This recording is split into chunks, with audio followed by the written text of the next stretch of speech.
who have supported us in every way. When we started this campaign, as most of you know, we were considered to be a fringe candidacy. We started with no campaign organization. We started with no money. We started with very little name recognition outside of my own state of Vermont. In national polls, we were trailing Secretary Clinton by at least 60 points, and in some cases a little bit more. In this campaign, we have taken on the entire Democratic establishment in state after state. We have taken on the senators, the members of the Congress, the governors, the mayors. We have taken them all on, and in the Clinton organization, obviously, we are taking on the most powerful political organization in this country, an organization that has won 2 presidential elections with Bill Clinton and ran a very strong campaign with Hillary Clinton in 2008. That was what we were up against. That was then. Today is today. As of today, we have now won 17 primaries and caucuses in every part of the country. And by the way, we hope to make Indiana our 18th victory on Tuesday. And we have received some 9 million votes. In recent national polls, we're not behind Secretary Clinton by 60 points anymore. In the last few weeks, actually, there have been a couple of polls that have us in the lead. Other polls have us single digits behind. In terms of fundraising, we have received more individual campaign contributions, 7.4 million, than any candidate in presidential history at this point in a campaign. We do not have a super PAC. We do not get our money from Wall Street or the drug companies or powerful corporations. Our money is coming from the middle class and working class of this country, averaging $27 a campaign contribution. And I'm very proud of the fact that we have just raised in the last month, we had a phenomenally good month. We've raised over $25 million, despite the fact that 80% of the primary and caucuses are behind us. What the political revolution has shown is that we can run a strong winning campaign without a super PAC and without being dependent on big money interests. As of today, and I don't know if anyone else has done it, maybe they have, maybe they haven't, I don't know that, but we have brought out over 1.1 million people to our rallies from Maine to California, and that number will go up very significantly because we intend to have a number of major rallies in the state of California. And very importantly, we have won in state after state a strong majority of the votes of younger people, voters under 45 years of age. In other words, the ideas that we are fighting for are the future of the Democratic Party and, in fact, the future of this country. And again, I'm not just talking about people 23 years of age and younger, where we're doing phenomenally well and very proud of that. We're talking about people 45 years of age or younger. And the reason for that, I believe, is that the issues that we are talking about are the issues that are on the minds of the American people. People know, whether you're conservative or progressive, that a corrupt campaign finance system with super PACs is undermining American democracy. They understand there is something fundamentally wrong where the average American is working longer hours for lower wages, and almost all new income and wealth is going to the top 1%. They understand that we have a broken criminal justice system with more people in jail than any other country on earth. They understand that we have got to deal with the planetary crisis of climate change and, among other things, impose a tax on carbon. They understand that at a time we have a major crisis, growing crisis with regard to clean water. We need to end fracking. They understand that in a competitive global economy, we need to make public colleges and universities tuition-free And they understand that when you have a grotesque level of income and wealth inequality, yes, large profitable corporations and the top 1% are going to have to pay more in taxes. Let me now just say a few words about delegate math and our path toward victory. As all of you know, there are a total of 4,766 Democratic delegates. 4,047 of them are pledged, i.e., they come out as a result of the contest in the various states.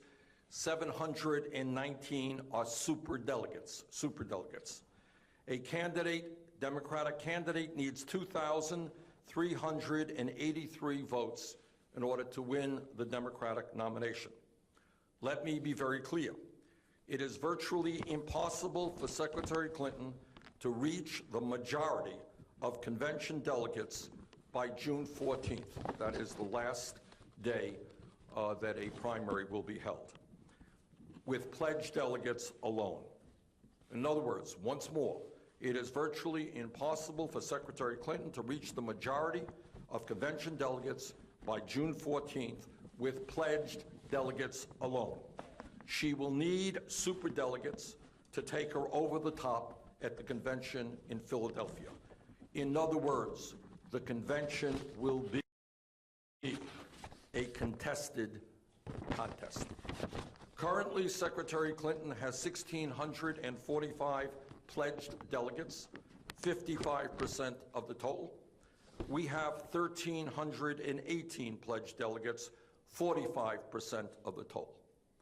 There are 10 states remaining where we're going to be vigorously competing, plus the District of Columbia, Puerto Rico, the Virgin Islands, and Guam. We believe that we are in a very strong position to win many of these remaining contests, and we have an excellent chance to win in California, the state with far and away the most delegates.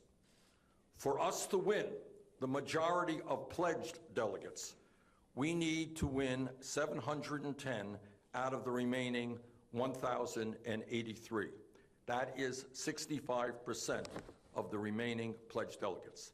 That is admittedly, and I do not deny it for a second, a tough road to climb, but it is not an impossible road to climb. And we intend to fight for every vote in front of us and for every delegate remaining. In terms of superdelegates, I would like to just say the following. Obviously, we are taking on virtually the entire Democratic establishment, and it is amazing to me, and I just have to thank our volunteers, that we go into state after state. You got the senators, you got the governor, and you got the mayors. All of them know how to get out the vote. And yet in 17 primaries and caucuses, despite all of that political establishment support, we have won.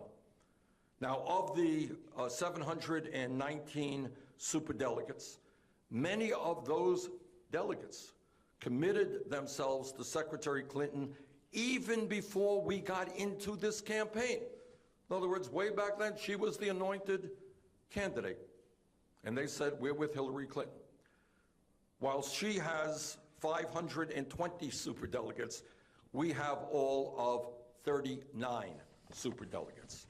In other words, while we have won 45% of the pledged delegates in real campaigns where the people have spoken, we've won 45%, we have won only 7% of the superdelegates.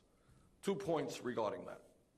First, those superdelegates in states where either candidate, Secretary Clinton or myself, has won a landslide victory, those superdelegates ought to seriously reflect on whether they should cast their superdelegate vote in line with the wishes of the people of their states. And let me just give you an example of what I mean by that. In the state of Washington, we won that caucus with almost 73% of this vote, of the vote there. 73% of the vote. In anybody's definition, that is a massive landslide. But at this point, Secretary Clinton has 10 superdelegates.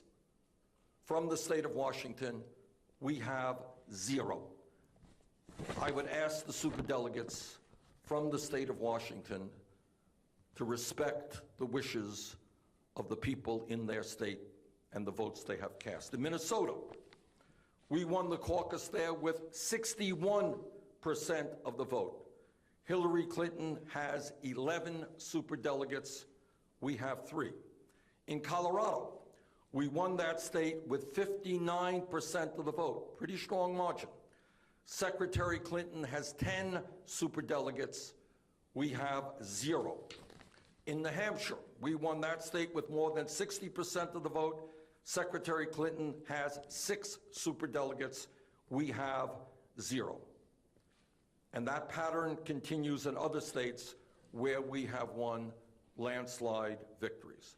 I would hope very much that the superdelegates from those states where we have won with big margins, or in fact where Secretary Clinton has won with big margins, to respect the wishes of the people of those states and vote in line with how the people of that state voted.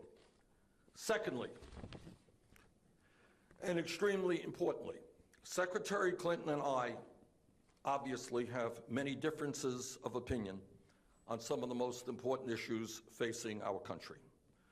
We disagree on trade policy, on breaking up Wall Street banks. We disagree on the minimum wage. I want to raise it to $15 an hour.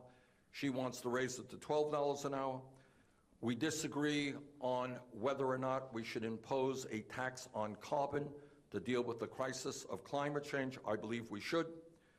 We disagree about the extent to which the wealthy and profitable multinational corporations should be asked to pay their fair share of taxes.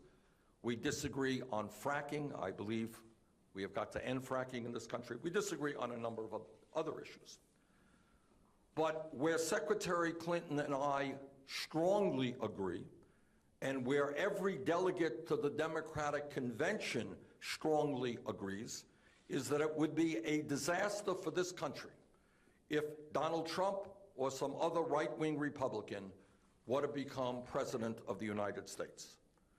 Therefore, in my view, it is incumbent upon every superdelegate to take a hard and objective look at which candidate stands the better chance of defeating Donald Trump and other Republican candidates. And in that regard, I think the evidence is extremely clear that I would be the stronger candidate to defeat Trump or any other Republican. And this is not just on the subjective opinion of Bernie Sanders. I'm not here just to tell you this is what I think, this is what I believe. I think this is really what the objective evidence tells us.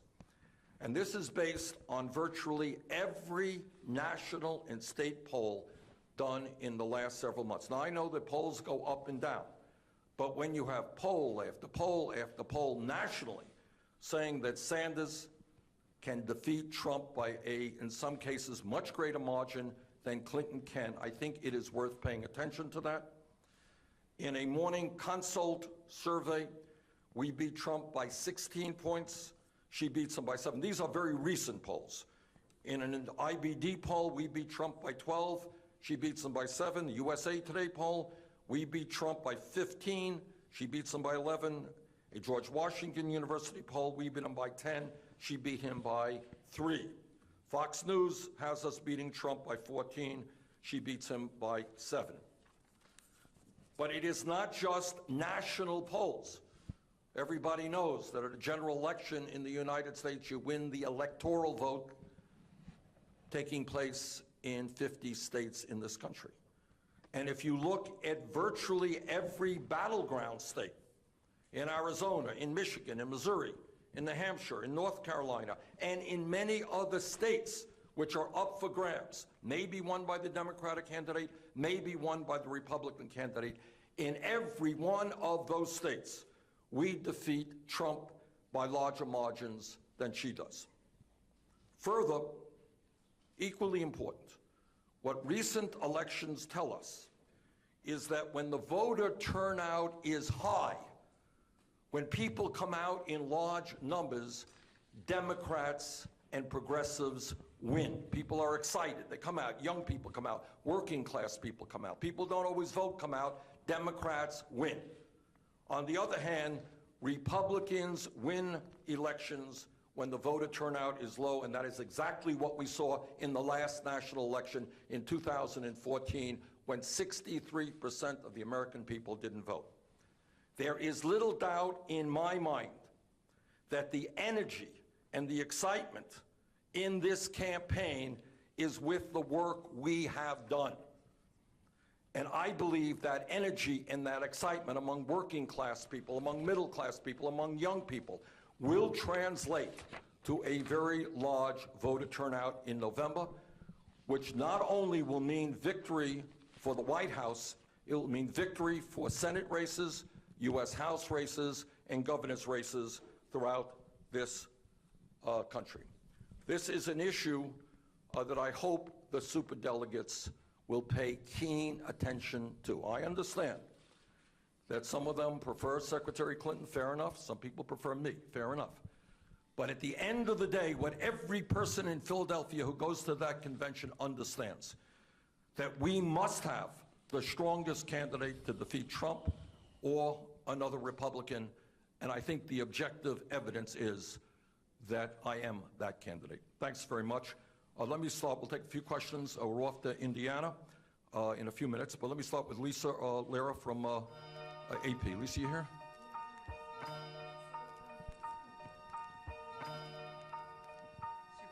Superdelegates. Yep. I believe in 2008, President Obama convinced several dozen to switch their position, and never before, of course, have superdelegates gone against the person, flipped to go against the person who led and pledged delegates. So how realistic is this pathway? Lisa, as I've said, and let me say it again, we have an uphill climb. No question about it. It is not going to be easy, and nothing I'm telling you today suggests this is going to be an easy fight. But I think you're going to have, again, we don't know what's going to happen in Indiana on Tuesday. We don't know what's going to happen in the 9 other states. We don't know what's going to happen in the 4 other elections. But let me put this into your mind. What happens if we do really, really well in the remaining 10 states? And what happens if the polls continue to show that Bernie Sanders is the strongest candidate against Donald Trump? Do I believe that there will be some superdelegates? How many? Nobody can tell you. That there will be some duplicate delegates who say, you know, I came on the Clinton campaign even before Sanders got in, you know, but I want to rethink this. Because what is most important is beating Donald Trump. If, and that's an if, I admit, but if that scenario plays out, yeah, I do think you're going to have a lot of superdelegates who say, you know what's most important? It is most important that we defeat Donald Trump in November. John Wagner here. John, did you have a question?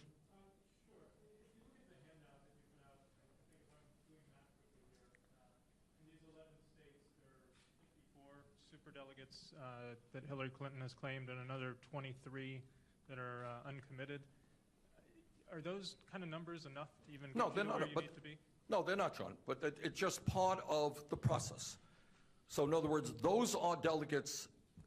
There are two, when you're dealing with two superdelegates, I think there are 2 points. Lisa asked one question, you're asking the other. If I win a state with 70% of the votes, you know what? I think I'm entitled to those superdelegates. I think the superdelegates should reflect what the people in the state want. And that's true for Hillary Clinton as well. I can't tell you one thing for me and another thing for Hillary Clinton. Hillary Clinton wins Mississippi by whatever she wanted by some huge number. Yeah, superdelegates there should vote for her. That's one issue. But the issue that I just talked to Lisa about is a different issue. And that is that while I think we are entitled to pick up many, many dozens of superdelegates, I think the real struggle will be in the hearts and the minds of superdelegates who came on board the Clinton campaign a long, long time ago. And they are going to have to go into their hearts, and they are going to have to ask themselves, do they want the second strongest candidate to run against Trump, or do they want the strongest candidate? And I would hope, I'm not making any predictions, nothing guaranteed here, but I think some of those superdelegates who announced for Clinton even before I got into the race will say, you know what, Bernie has the better chance of defeating Trump, and that is what is most important. Jeff Zelny here. Jeff, did you have a question? Yes, Senator, thank you. Donald Trump said this morning on Fox News Sunday that he is intrigued by some of your message that you have used to take on Secretary Clinton, and he plans to use that message as sound bites and as arguments. Going forward, as you continue through the rest of this, do you plan to change any of your tone? And do you believe that you are contributing to his campaign by helping him advance this argument against Secretary Clinton? I want to congratulate Donald Trump, who has managed to manipulate the media in an unprecedented way. Every word he says is 3 hours on CNN or some other station.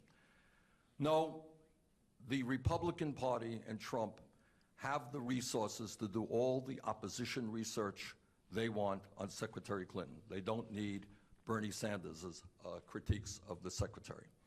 And as I've said before, when you look at a Donald Trump who wants to give hundreds of billions of dollars in tax breaks to the top 0.2%, a man who, despite all of the scientific evidence, thinks that climate change is a hoax, a man who thinks we should not raise the starvation wage, minimum wage of $7.25 an hour, I think in the general election, no matter who runs against him, this guy will not be a strong candidate. Now, I know, and you should know, what Trump is trying to do. He's trying to appeal. But he's saying that it's your voice, Senator. He's saying it's your voice.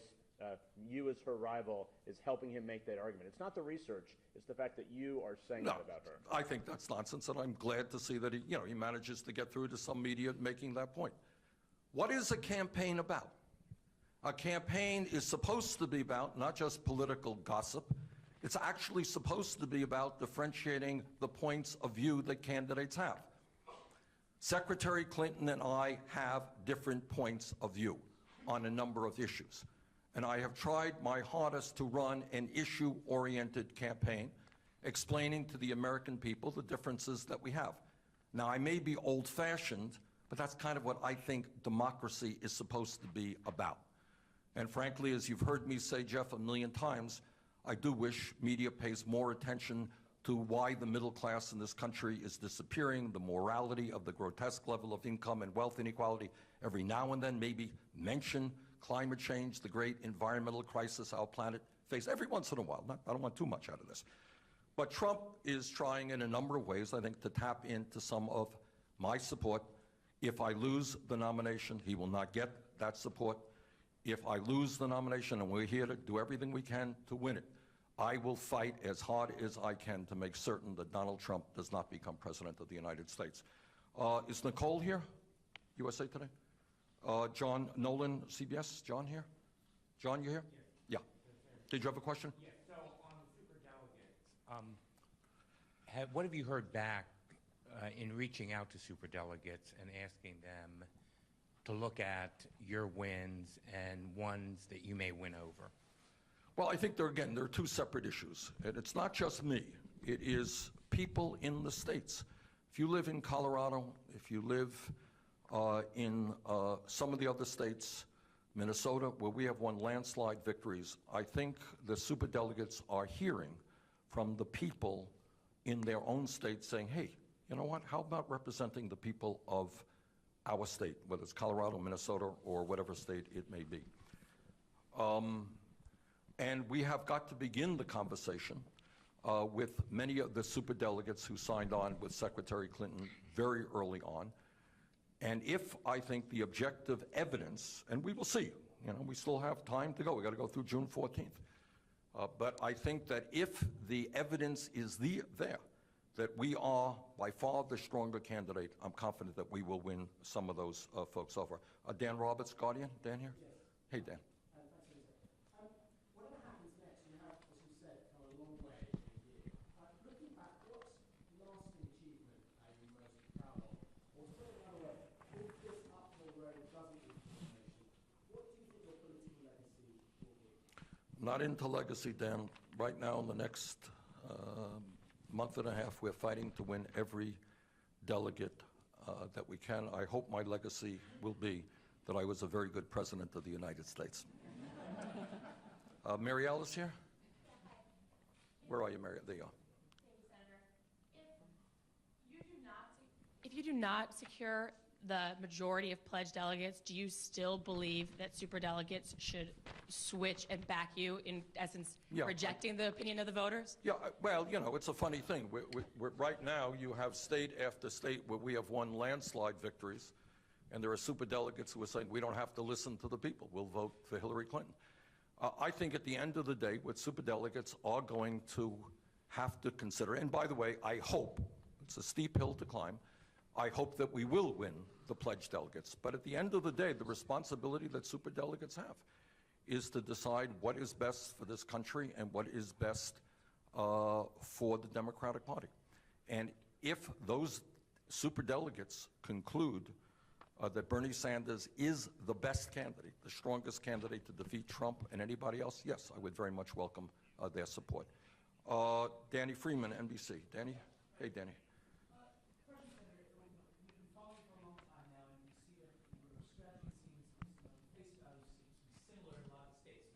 Rallies. You said in California you're going to hold a lot of big rallies. Yes.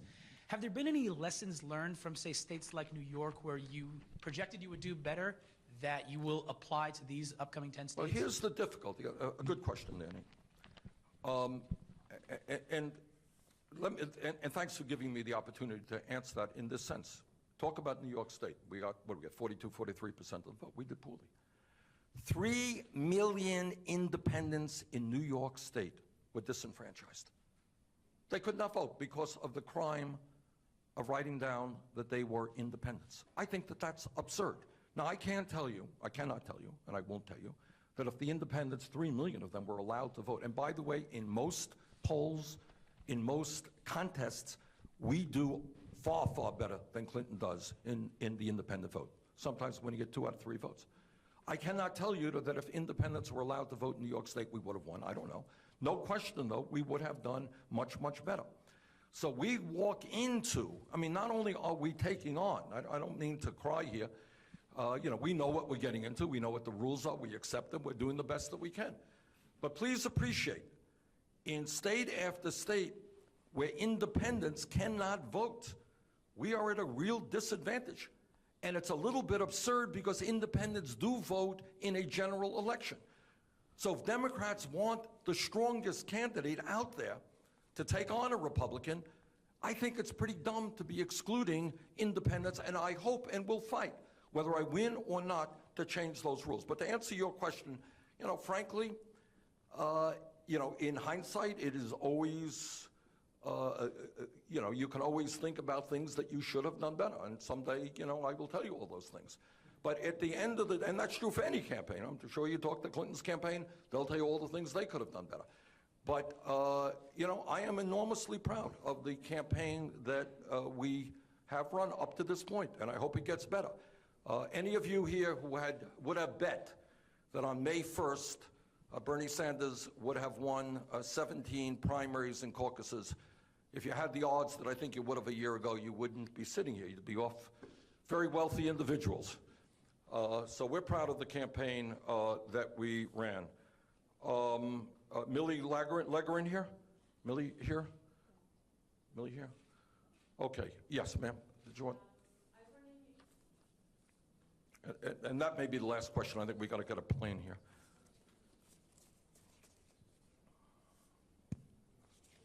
A little bit more about what Clinton said about reaching out to Sanders supporters. Pardon me?